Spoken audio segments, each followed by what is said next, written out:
We allow our environment to dictate to us. We allow our friends to dictate to us, our circle of associates to dictate to us how high we jump.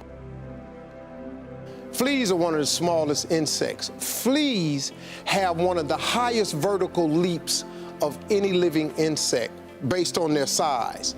A flea has a 36-inch vertical leap.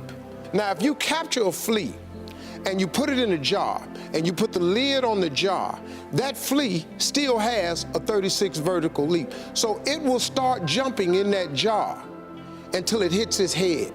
And once it hits his head, he starts making adjustments. So then the flea reduces his jump and he jumps just high enough to where he almost touches it, but he don't hit the lid and get knocked back down. Now, if you put another flea in there, that flea has a 36-inch vertical. And then once they find out they get knocked down a little bit, that flea starts jumping just before the lid so it don't get knocked down. Funny thing happens. If these fleas have baby fleas in a jar, these fleas are born with a 36-inch vertical. But because their parents are showing them only a 4 or 5-inch jump so they don't get hit, these baby fleas who are born with 36-inch verticals, they jump just as high as their parents jump. And what we do as people is we do the same things. We allow our environment to dictate to us. We allow our friends to dictate to us, our circle of associates to dictate to us how high we jump. When I was in the 6th grade and the teacher asked me what I wanted to be when I grow up, and she had everybody write an assignment on a piece of paper, I wrote down on a piece of paper I wanted to be on TV.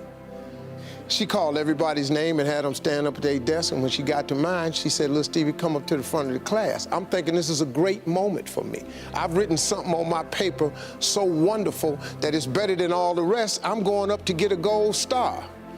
I got up there, she said, "Why did you write that on your paper?" And I said, "Because that was our assignment for today."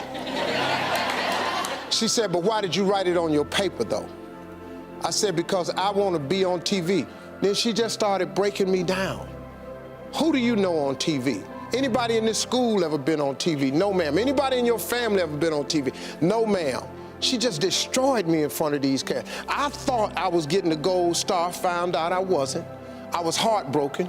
She reported me to my parents, and I'm being a smart aleck in class, sent me home with the note pinned on me. I got home, I'm thinking I'm in a world of trouble. My mom tells my dad that I've been a smart aleck in class, and I'm writing down stuff that's unrealistic. He said, "Well, what did you want to be, son?" I said, "I wrote on my paper, I want to be on TV." He looked at my mother and said, "Well, what's wrong with that?" She said, "Because the teacher says that's unreasonable." He said, "How does she know?" And that was the first moment that I found out that my father, who had a 3rd grade education, who my mother taught to read and write, I said, "Man, this guy's on to something." So he told me what did she want you to write? I said, "A policeman or fireman or ball player." She said, "Write that on the paper and give it back to her." She said, "But every morning when you wake up, take your paper, put it in your drawer. Read your paper every morning when you wake up, and read your paper every night before you go to bed. If you turn your TV on today, the little boy in the 6th grade is on TV." Very true statement. Because my father informed me, "Son, take the lid off of your job." No matter who you are, no matter where you are in life, you can take the lid off of your job. And if you're wondering if you still have the lid on in your life, here are some clues that's gonna let you know that the lid is still on.